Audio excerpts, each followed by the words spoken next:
Creature, level 34 upgrade. Today I'm going to be installing RPM mud flaps for the Slash 2-wheel drive and 4x4. This of course was another donation from Coyote0976. So let's go ahead and open these up and check them out.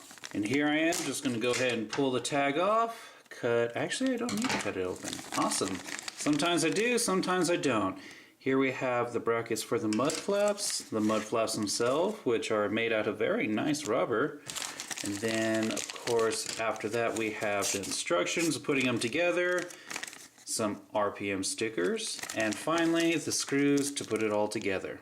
So the mud flaps are rather easy to assemble. You're going to grab an arm, it doesn't really matter which one because they are interchangeable.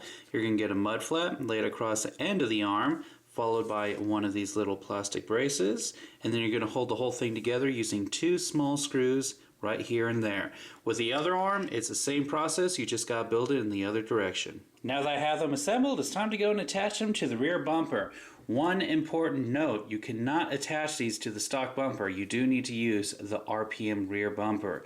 And now, in order to do this, it's held on with two screws, just like that. And make sure to have the heads of the screws facing towards the rear of the vehicle.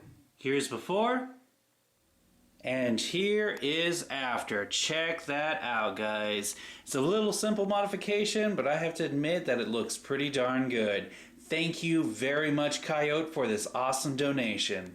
That was Creatures, level 34 upgrade. So the mud flaps are rather easy to assemble. So the mud flaps are rather easy to assemble. You're going to grab an arm. Oh, wow, I said that really weird.